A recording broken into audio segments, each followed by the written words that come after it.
Nomination cancel कर दिया है। आदेश की कॉपी आप स्क्रीन पर देख सकते हैं, जिसमें नामांकन रद्द करने की वजह बताई गई है। हालांकि मीनाक्षी नटराजन का नामांकन रद्द होने पर कांग्रेस चुनाव आयोग पहुंच गई है। इसके अलावा अदालत जाने का विकल्प भी खुला है। बीजेपी ने आरोप लगाया है था कि मीनाक्षी नटराजन ने नामांकन पत्र में जानकारी छिपाई। दावा है कि अपने हलफनामे में उन्होंने तेलंगाना में दर्ज आपराधिक शिकायत का जिक्र नहीं किया था। हैदराबाद मेट्रोपॉलिटन मजिस्ट्रेट कोर्ट में उनके खिलाफ एक याचिका दायर की गई है। मीनाक्षी नटराजन पर छेड़छाड़ के एक अभियुक्त को संरक्षण देने का इल्जाम है। इसी मामले में उनके खिलाफ आपराधिक मुकदमे की मांग की गई है।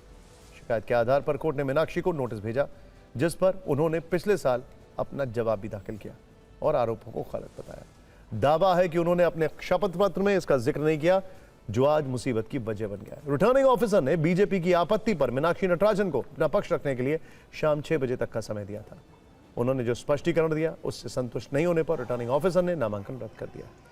इसके बाद बीजेपी के खेमे में जश्न का माहौल शुरू हो गया। उन्होंने हाथ उठाकर अपनी जीत को सेलिब्रेट किया। बीजेपी नेताओं ने नारे भी लगाए। इसके साथ ही राज्य की तीसरी राज्यसभा सीट पर मुकाबला करीब करीब समाप्त माना जा रहा है।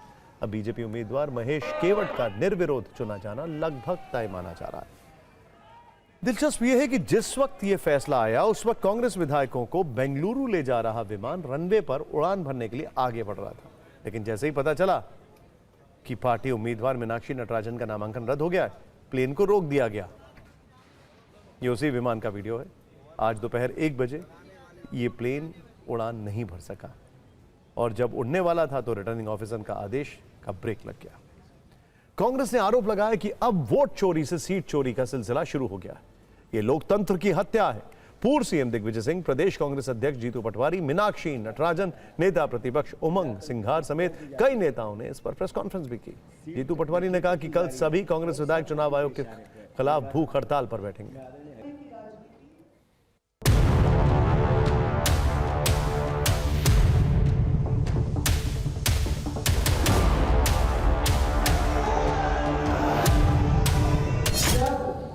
सदस्य संख्या पूरी नहीं होते हुए भी एक तीसरा प्रत्याशी सत्तारूढ़ दल भारतीय जनता पार्टी ने उतारा, वहीं से शुरुआत हो गई और हमें ये समझ में आने लगा कि ये किस तरह से संविधान को, लोकतंत्र को कुचलने की राजनीति, लोकतंत्र को प्ले करने की राजनीति कर रही है।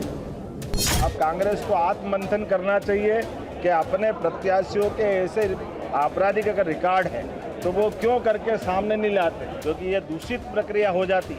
अगर जान करते आपराधिक रिकॉर्ड को छिपा करके ये चुनाव प्रक्रिया में बढ़ते तो समूचा चुनाव ये खतरे में पड़ता। मध्य प्रदेश ने इतिहास में ये काला अध्याय दर्ज करवा दिया। भारतीय जनता पार्टी निर्वाचन आयोग ने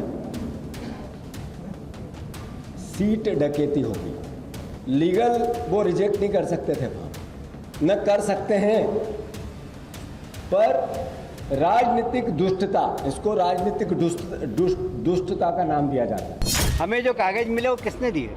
जी कहाँ से आए हमारे? तेलंगाना से। कहाँ से आए भाई?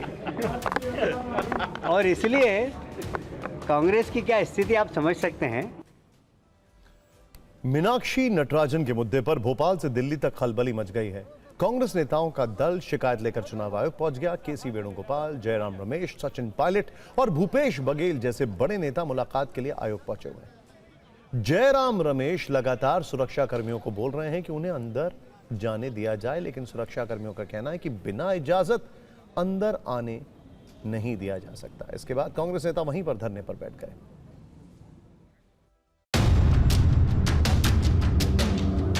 It's a clear-cut case of murdering democracy. If there is a tiny aspect of democracy in this country, Election Commission has to intervene this matter without any delay. We will wait for tomorrow morning. Otherwise, we will go with our legal options. मतलब कोई सुनने को तैयार नहीं है, कोई चर्चा को तैयार नहीं है। ये किस प्रकार से, जब निर्वाचन आयोग को पता है कि राज्यों में राज्यसभा के चुनाव हो रहे हैं, यदि कोई गड़बड़ी होगी तो शिकायत ले कहाँ जाएंगे? तो यहीं आएंगे और यहाँ कार्यालय 5:30 बजे के बाद बंद। ये कैसे डेमोक्रेसी है? हमें धरना देना पड़ा है। हमारे कैंडिडेट का निर्वाचन जो है वो रद्द किया, नॉमिनेशन बिना किस आधार पर, और लोकतंत्र में हम अगर यहाँ नहीं आएंगे तो कहाँ जाएंगे? और मुझे बड़ा आश्चर्य है कि बिना किसी कारण कोई FIR नहीं, कोई चार्जशीट नहीं, उनका नामांकन जज किया मीनाक्षी जी का, इसके विरोध हम यहाँ पर आए हैं आज। कल इलेक्शन कमीशन क्या कहता है उसके आधार पर